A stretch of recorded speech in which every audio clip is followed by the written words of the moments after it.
Welcome to my Artificial Intelligence through Artificial Intelligence YouTube channel and the Introduction to Deep Learning and PyTorch course.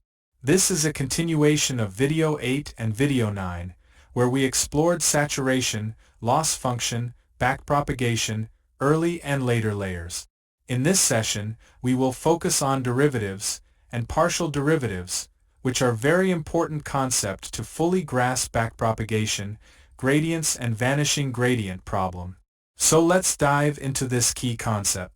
In mathematics, the derivative of a function tells us how much the output of the function changes with respect to its input. For example, for the given function, its derivative is.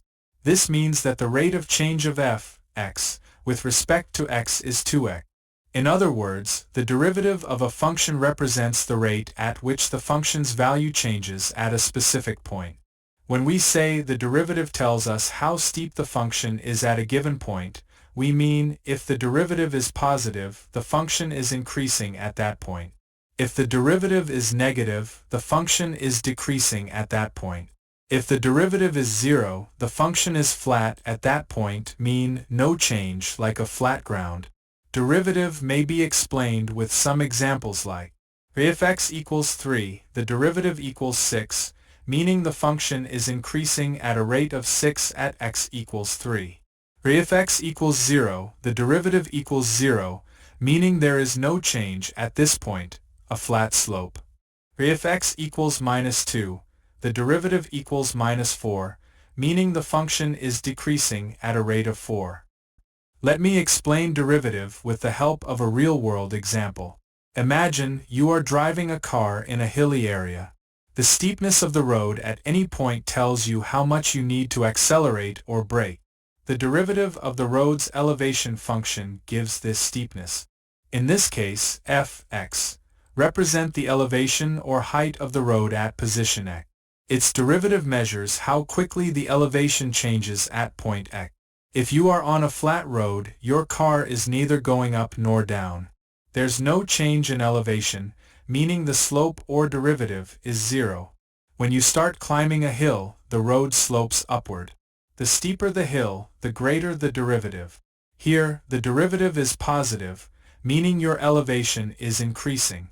At the top of the hill, the road flattens out and the slope, derivative, is 0 again.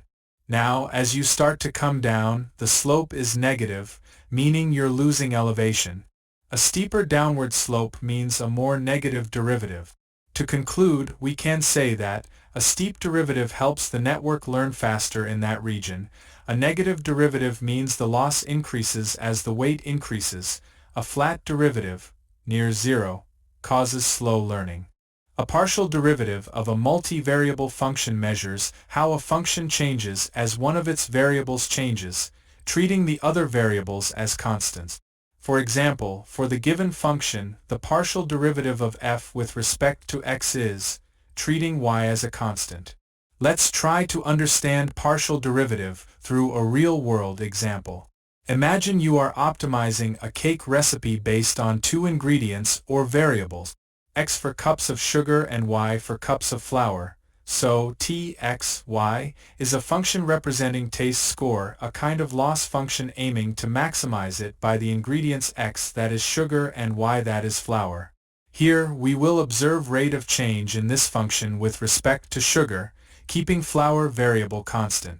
We may call this as partial derivative with respect to sugar. It measures how taste changes when you adjust only sugar, keeping flour constant.